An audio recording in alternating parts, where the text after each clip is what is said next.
Bismillahirrahmanirrahim. Assalamualaikum warahmatullahi wabarakatuh.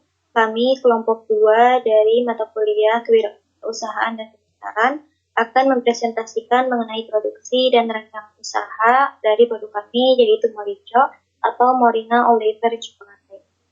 Anggota kelompok dari kelompok kami yang pertama saya sendiri, Anissa Fitriasti Rahmawan. Saya Fahmi Ramdhani. Saya Puput Nur Triani. Saya Resta Hikmatia Saputri.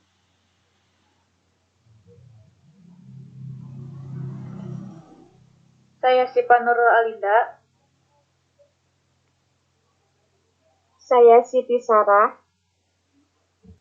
Dan saya Yusuf Saiful Miftah. Baik, kemudian yang pertama yaitu latar belakang dari pembuatan produk Morico. Latar belakangnya yaitu tanaman kelor atau Moringa oleifera sudah dikenal selama berabad-abad sebagai tanaman multiguna, padat nutrisi, dan berkhasiat sebagai obat dengan memanfaatkan seluruh bagian dari tanaman kelor, mulai dari daun, kulit, batang, biji, hingga akarnya. Tetapi pengembangannya menjadi sebuah produk nutrasetikal belum banyak dilakukan. Kemudian salah satu cara terbaik yang paling mudah dan praktis untuk mengambil manfaat dan khasiat kelor bagi kesehatan adalah membuat produk makanan coklat daun kelor. Kemudian coklat menjadi salah satu produk yang paling populer di dunia dan banyak digemari karena mempunyai cita rasa yang khas. Rasa khas coklat tidak lain adalah sebuah kombinasi yang seimbang dari rasa dasar pahit, asam, dan manis yang tersusun dari komponen-komponen unik dalam coklat.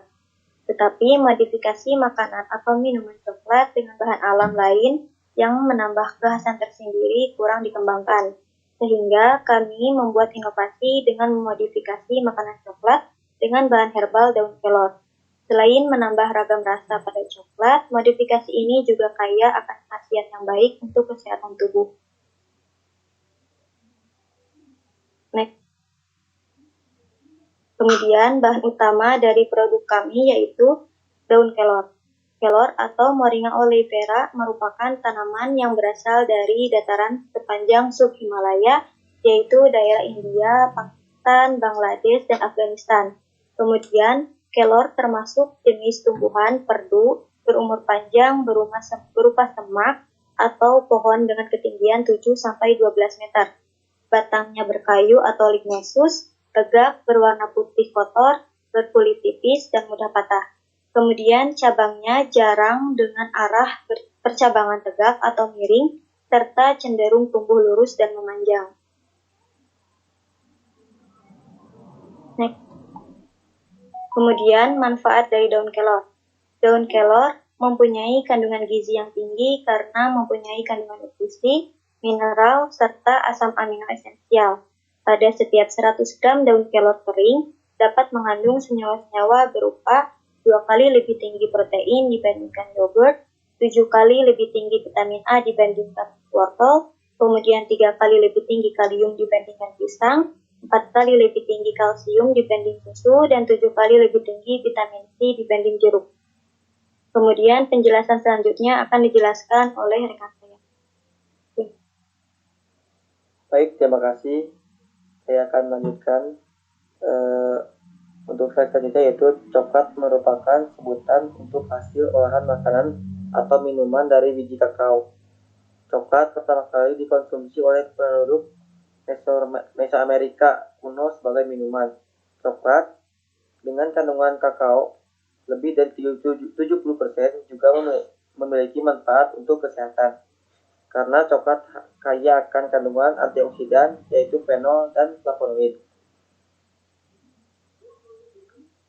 Untuk metode dan rancangan pelaksanaannya sendiri, penelitian dilaksanakan pada bulan Februari dan penelitian ini dilaksanakan di Pos 165 Jalan Tanjung Mulang, Setiaratu, Kecamatan Ciberem, Tasikmalaya, Jawa Barat 46196. Next. Untuk alat dan bahannya sendiri yaitu alat yang digunakan yaitu timbangan digital, spatula, nampan, blender, kompor, cetakan coklat. Adapun bahannya yaitu serbuk daun kelor sebanyak 30 gram dan coklat putih sebanyak 500 gram. Untuk materi selanjutnya akan disampaikan oleh rekan saya.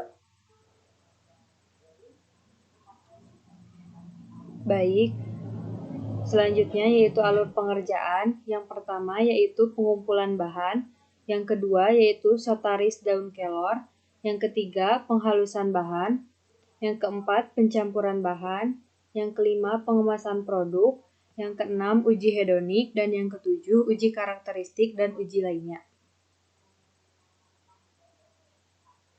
Prosedur pengerjaannya yaitu yang pertama, siapkan alat dan bahan, kemudian lakukan proses pencucian daun kelor yang telah disortir menggunakan air keran, kemudian pisahkan daun kelor dengan tangkainya dan keringkan dengan panas matahari selama 1 minggu. Kemudian yang keempat yaitu daun kelor yang sudah mengering dimasukkan ke dalam blender, haluskan sampai menjadi serbuk daun kelor. Selanjutnya yaitu potong coklat putih menjadi potongan kecil, lalu panaskan air di dalam panci, masukkan coklat putih di panci yang lebih besar, kemudian tumpuk di atas panci berisi air yang dipanaskan. Kemudian aduk coklat putih sampai meleleh dan masukkan bubuk daun kelor ke dalam coklat yang sudah meleleh. Selanjutnya yaitu memasukkan ke dalam cetakan dan masukkan ke dalam kulkas. Tunggu hingga mengeras, jika sudah padat dapat dikeluarkan coklatnya dari cetakan. Kemudian packing coklat daun kelor dalam kemasan.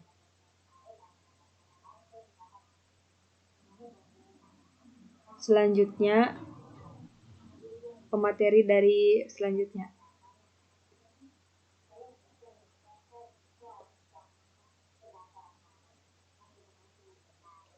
Baik, selanjutnya yaitu analisis data. Yang pertama ada uji organoleptik. Uji ini dilakukan dengan melihat fisik dari sediaan yang telah dibuat. Uji ini meliputi pengamatan pada bau, rasa, warna, dan tekstur dari sediaan yang telah dibuat. Kemudian ada uji hedonik. Uji kesukaan juga disebut uji hedonik. Panelis dimintakan tanggapan pribadinya tentang kesukaan atau sebaliknya atau ketidaksukaan kepada para calon konsumen. Kemudian ada aspek pemasaran dan kewirausahaan. Riset pasar, masalah riset. Pada masa pandemi COVID-19, masyarakat harus dapat mempertahankan atau meningkatkan imunitas tubuh sehingga diperlukan produk makanan atau minuman yang dapat dikonsumsi sehari-hari yang menjaga imun tubuh dan disukai di berbagai kalangan.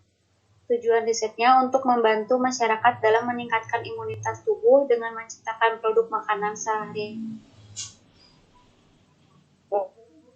Mengembangkan rencana riset, menciptakan produk coklat daun kelor yang membantu meningkatkan imunitas tubuh dan sebagai antioksidan dalam menangkal radikal bebas. Kemudian pengumpulan informasi. Pengumpulan informasi didapatkan dari media sosial serta kuesioner dengan memperhatikan keperluan dan minat dari masyarakat di masa pandemi ini. Kemudian menganalisis informasi. Untuk meningkatkan imunitas tubuh pada masa pandemi ini, masyarakat berlomba-lomba membuat makanan maupun minuman olahan dari tanaman herbal yang ada di sekitar rumah, atau mudah didapatkan dan dijadikan olahan yang unik dengan khasiat yang banyak, sehingga dibuatlah produk nutrasetikal yang unik berupa coklat daun kelor. Kemudian analisis SWOT, yang pertama ada strength, yaitu kekuatan, diproduksi dengan komponen berkualitas di mana daun kelor sebagai bahan utamanya, kemudian memiliki rasa yang berbeda dari produk coklat lain, coklat yang kaya akan manfaat dan harga yang terjangkau. Kemudian ada weakness, yaitu kelemahan, kurangnya minat pembeli karena produk ini masih terbilang baru, yang mana belum banyak orang mengetahui tentang coklat yang terbuat dari daun kelor ini. Kemudian opportunity atau peluang, produk Moricho dibuat praktis agar konsumen mudah untuk menikmatinya. Kemudian menciptakan produk coklat dengan varian baru. Kemudian ada hambatan, standarisasi mutu dan persaingan dengan produk coklat modern, serta sifat daya tahan produk menjadi perhatian serius untuk ditangani. Selanjutnya akan disampaikan oleh pemateri selanjutnya. Baik, saya akan melanjutkan. Kemudian ada target market. Target market yang dipilih adalah target spesialisasi terpilih atau selective specialization, yakni memilih sejumlah segmen pasar yang menarik dan sesuai dengan tujuan dan sumber daya yang dimiliki. Masing-masing segmen bisa memiliki sinergi kuat satu sama lain maupun tanpa sinergi sama sekali. Namun paling tidak setiap segmen menjanjikan sumber penghasilan bagi perusahaan. Dengan strategi ini dapat melakukan penyebaran resiko, di mana jika terjadi penurunan pada salah satu segmen, maka penjualan perusahaan secara keseluruhan tidak terlalu berpengaruh karena tetap memperoleh pendapatan dari segmen lain. Lanjut. Kemudian ada positioning. Kami melakukan positioning dengan mengedukasi semua orang agar tidak merasa aneh untuk mengkonsumsi Morito yang telah dibuat dan disajikan dalam kemasan standing pot. Dalam perkembangannya, dan untuk bersaing dengan produk lain, kami mulai melakukan kampanye menstabilkan suasana hati sebagai antioksidan. Lanjut.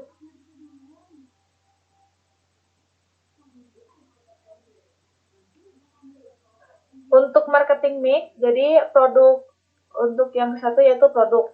Produk dalam usaha ini adalah Moricho, yaitu Moringa oleifera coklat dengan bahan utama yaitu daun kelor. Bentuk sediaan didasarkan pada kesukaan pasar. Kemudian harga. Harga jual yang ditetapkan akan disesuaikan dengan perhitungan PNP. Kemudian untuk place atau tempat penjualan produk akan dilakukan di lingkungan dan tempat-tempat publik serta melalui media online. Kemudian untuk promosi periklanan dilakukan melalui media sosial yaitu Instagram. Kemudian publisitas, selain melalui media sosial, produk dipublikasikan secara langsung. Kemudian ada penjualan pribadi. Penjualan ini metodenya dibelikan di lingkungan terdekat. Kemudian ada packaging, kemasan produk dirancang dengan semenarik mungkin dengan mempresentasikan keunggulan dan profil produk. Kemudian saya serahkan kepada pemateri selanjutnya. Baik, untuk yang selanjutnya yaitu mengenai segmentasi pasar. Segmentasi pasar dibagi menjadi dua karakteristik konsumen. Yang pertama ada konsumen tidak berpengetahuan, di mana konsumen ini merupakan konsumen yang belum mengetahui manfaat serta kegunaan kelor untuk dikonsumsi kesehatan. Konsumsi dengan karakteristik ini mempunyai ciri penasaran terhadap produk kelor, sehingga mempunyai keinginan untuk mencoba dan mengetahui manfaat kelor bagi konsumsi sendiri. Konsumen berpengetahuan. Konsumen berpengetahuan dengan konsumen tidak berpengetahuan, di mana konsumen manfaat serta kegunaan kelor untuk konsumsi sendiri.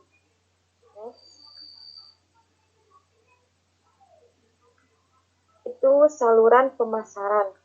Strategi saluran pemasaran yang digunakan akan pull strategi atau yang disebut dengan strategi tarik, di mana produsen menggunakan iklan, promosi, komunikasi untuk meyakinkan konsumen agar meminta produk dari perantara sehingga mendorong perantara untuk memesan produk tersebut. Next. Yang selanjutnya yaitu analisis AIDA.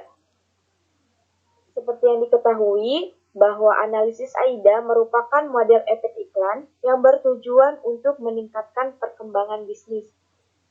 Nah, analisis ini meliputi attract attention atau perhatian.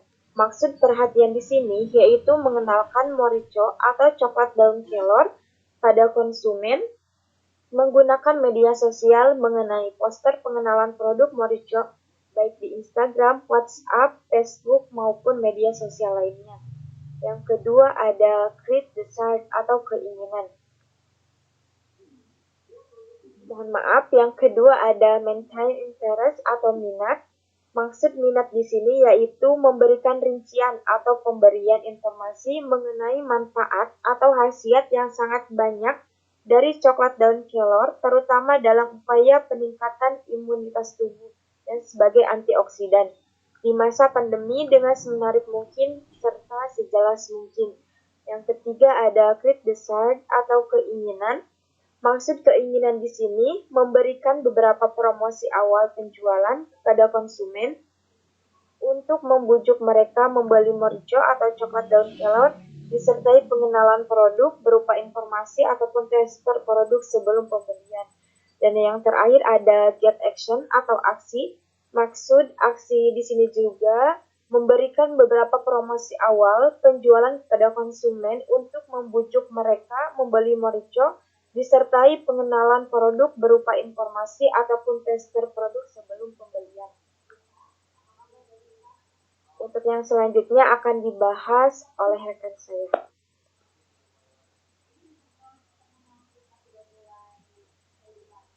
Terima kasih. Untuk selanjutnya adalah digital marketing.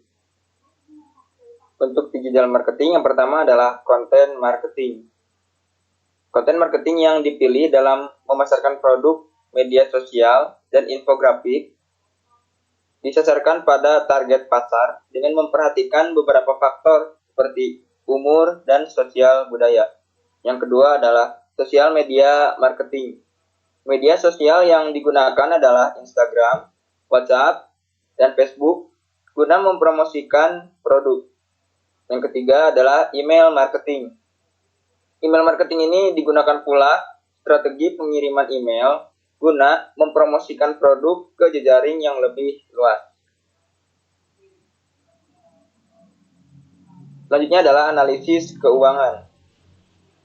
Analisis keuangan menggunakan metode Common Size Financial Statement. Metode ini merupakan metode analisis yang menjadikan laporan keuangan dalam bentuk presentasi.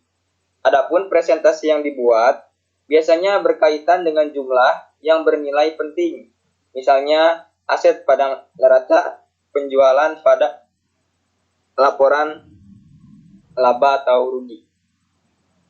Perhitungan BEP. Metode perhitungan BEP adalah dengan metode berdasarkan nominal rupiah, yaitu dengan menghitung titik pulang pokok yang dinyatakan dalam jumlah penjualan atau harga penjualan tertentu. Dalam perhitungan BP, terdapat komponen-komponen seperti fixed cost atau biaya tetap, variable cost atau biaya variabel, harga penjualan, kemudian kontribusi margin per unit. Untuk menghitung BP rupiah, yakni dengan biaya tetap dibagi 1 dikurangi dengan hasil biaya variabel dibagi dengan harga jual per unit. Terima kasih, mungkin itu yang dapat kami sampaikan. Mohon maaf apabila terdapat kesalahan dan kekurangan. Wassalamualaikum warahmatullahi wabarakatuh.